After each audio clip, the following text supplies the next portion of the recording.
ನಮಸ್ಕಾರ ವೀಕ್ಷಕರೇ, ಈ ದಿನ ಜಮಖಂಡಿಗೆ ಹೋಗುವಂಥ ಸಂದರ್ಭದಲ್ಲಿ ದಾರಿಯಲ್ಲಿ ಗೊಂಬೆಗಳ ಮಾರಾಟವನ್ನು ಮಾಡತಕ್ಕಂಥ ಒಂದು ಅಂಗಡಿಯನ್ನು ನೋಡಿದ್ವಿ. ಅಲ್ಲೇ ನಿಂತು ಅವರು ಯಾವ ರೀತಿಯಾಗಿ ಗೊಂಬೆಗಳನ್ನು ತಯಾರಿಸ್ತಾರೆ, ಜೊತೆಗೆ ವಿವಿಧ ರೀತಿಯಾದಂತಹ ಗೊಂಬೆಗಳಲ್ಲಿ ಇರ್ತಕ್ಕಂಥದ್ದನ್ನು ಕಾಣ್ತೀವಿ. ಅವು ತುಂಬ ಗಮನ ಸೆಳೆದವು. ಜೊತೆಗೆ ಅಲ್ಲಿ ಒಂದು ಉತ್ತಮವಾದಂತಹ ಮಾರಾಟಕ್ಕಾಗಿ ಗೊಂಬೆಗಳು ಇರುವುದನ್ನು ಕೂಡ ನಾವು ಗಮನಿಸ್ತೀವಿ. ಹಾಗಾದರೆ ಬನ್ನಿ, ಯಾವ ರೀತಿಯಾದಂಥ ಗೊಂಬೆಗಳಲ್ಲಿ ಇದ್ದಾವೆ ಅಂತ ನೋಡ್ತಾ ಹೋಗೋಣ. ಇವರು ಮೂಲ ರಾಜಸ್ಥಾನದವರು. ರಾಜಸ್ಥಾನದಿಂದ ಅಲ್ಲಲ್ಲಿ ವಲಸೆಯಾಗಿ ಎಲ್ಲ ಒಂದಿಷ್ಟು ತಮ್ಮ ಉಪಕರಣಗಳನ್ನು ಜೊತೆಗೆ ಕುಟುಂಬ ಸಮೇತವಾಗಿ ಬಂದು ಅಲ್ಲಿ ಗೊಂಬೆಗಳನ್ನು ಅಲ್ಲಿಯೇ ತಯಾರಿಸಿ ಅಲ್ಲಿಯೇ ಮಾರ್ತಕ್ಕಂಥದ್ದು. ಈಗ ನಾವು ಕರ್ನಾಟಕದಲ್ಲಿ ನೋಡ್ತಾ ಇದ್ದೀವಿ. ಇವುಗಳನ್ನೆಲ್ಲ ಸಿಮೆಂಟ್ ಮತ್ತು POPಗಳ ಒಂದಿಷ್ಟು ಬಳಸುವಂತಹ ಸಲಕರಣೆಗಳನ್ನು ಉಪಯೋಗಿಸಿ ಬಿಳಿಯದಾದಂಥ ಗೊಂಬೆಗಳನ್ನು ಮಾಡಿದ್ದಾರೆ. ಮುಂದೆ ಇವುಗಳಿಗೆ ಕಲರನ್ನು ಹಚ್ಚತಕ್ಕಂಥದ್ದು.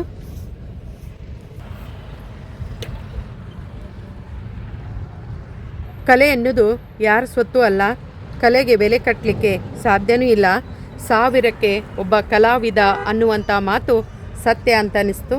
ಬಹಳ ಸುಂದರವಾದಂಥ ಗೊಂಬೆಗಳನ್ನು ಮಾಡುವಂಥ ಅಚ್ಚುಗಳು ಕೂಡ ಇರ್ತಕ್ಕಂಥದ್ದು. ಆ ಅಚ್ಚುಗಳ ಮೂಲಕ ಗೊಂಬೆಗಳನ್ನು ಮಾಡಿ ಅವುಗಳಿಗೆ ಬಣ್ಣವನ್ನು ಇಲ್ಲೇ ಹಚ್ಚಿ ಇಲ್ಲೇ ಮಾರಾಟ ಮಾಡ್ತಕ್ಕಂಥದ್ದು. ಸುಮಾರು ಒಂದು ಅರ್ಧ ಎಕರೆಯಷ್ಟು ಪ್ರದೇಶದಲ್ಲಿ ಈ ಒಂದು ಗೊಂಬೆಗಳ ಮಾರಾಟ ಮಾಡ್ತಕ್ಕಂಥದ್ದನ್ನು ಕಾಣ್ತೀವಿ. ವಿವಿಧ ರೀತಿಯಾದಂಥ ಗೊಂಬೆಗಳು ಇಲ್ಲಿದ್ದಾವೆ. ಬೆಲೆಯೂ ಕೂಡ ಅಷ್ಟೊಂದು ದುಬಾರಿಯಾಗಿಲ್ಲ. ಬಹಳ ಸುಂದರವಾದಂತಹ ಗೊಂಬೆಗಳು. ಆ ಗೊಂಬೆಗಳನ್ನು ನಾವು ಕೂಡ 2 ಎತ್ತುಗಳನ್ನು ಜೊತೆಗೆ 2 ಆನೆಗಳನ್ನು ಕೊಂಡುಕೊಂಡ್ವಿ. ದುಬಾರಿಯಲ್ಲ, ಕೇವಲ 500 ರೂಪಾಯಿಗೆ 2 ಎತ್ತುಗಳು ಜೊತೆಗೆ 500 ರೂಪಾಯಿಗೆ 2 ಆನೆಗಳನ್ನು ಕೂಡ ಕೊಂಡುಕೊಂಡಿದ್ವಿ. ಕಲೆಗೆ ಬೆಲೆ ಕಟ್ಟಲು ಸಾಧ್ಯವಿಲ್ಲ. ವಿವಿಧ ರೀತಿಯಾದಂತಹ ಗೊಂಬೆಗಳನ್ನು ತಮ್ಮ ಕೈ ಚಳಕದ ಮೂಲಕ ಅರಳಿಸಿರತಕ್ಕಂತಹ ಇವರು ತುಂಬ ವಿಶೇಷ ಅಂತ ಅನಿಸ್ತು. ವೀಕ್ಷಕರೇ, ಇಲ್ಲೇ ನೋಡ್ತಾ ಇದ್ದೀರಲ್ಲ, ಇವೆಲ್ಲವುಗಳು ಕೂಡ ಅಚ್ಚುಗಳು. ವಿವಿಧ ರೀತಿಯ ಗೊಂಬೆಗಳ ಅಚ್ಚುಗಳ ಮೇಲೆ ಕೆಲವೊಂದಿಷ್ಟನ್ನು POP ಮತ್ತು ಇನ್ನಿತರ ರಾಸಾಯನಿಕ ಪದಾರ್ಥಗಳನ್ನು ಜೋಡಿಸಿ ಗೊಂಬೆಗಳನ್ನು ಮಾಡ್ತಕ್ಕಂಥದ್ದು.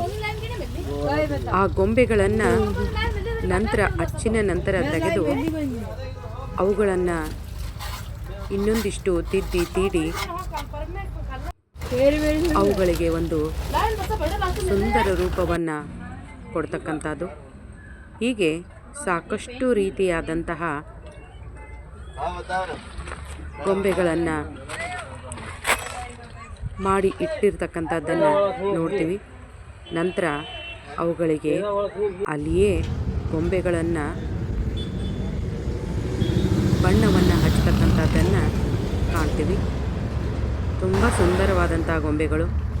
ಎತ್ತು, ನವಿಲು, ಕೃಷ್ಣ, ಆನೆ ಜೊತೆಗೆ ವಿವಿಧ ರೀತಿಯ ಗೊಂಬೆಗಳು. ಅದರ ಜೊತೆಗೆ ಶಿವಾಜಿ ಮಹಾರಾಜರ ಮತ್ತು ಬುದ್ಧ, ಬಸವ, ಗಿಳಿ, ಹಾಗೆ ವಿವಿಧ ರೀತಿಯ ಗೊಂಬೆಗಳನ್ನು ಇಲ್ಲಿ ಕಾಣ್ತಾ ಇದ್ದೀವಿ. ರಾಧಾಕೃಷ್ಣ, ರಾಮ, ಸೀತೆ, ಲಕ್ಷ್ಮಣನ, ಹೀಗೆ ವಿವಿಧ ರೀತಿಯ ಗೊಂಬೆಗಳ ಮಾರಾಟವನ್ನು ಮುಧೋಳಿನ ಜಮಖಂಡಿಗೆ ಹೋಗುವ ಬೈಪಾಸ್ನಲ್ಲಿ ಇಟ್ಟಿರುತ್ತಾರೆ. ಬೇಕಾದವರು ಸಂದರ್ಶಿಸಿ.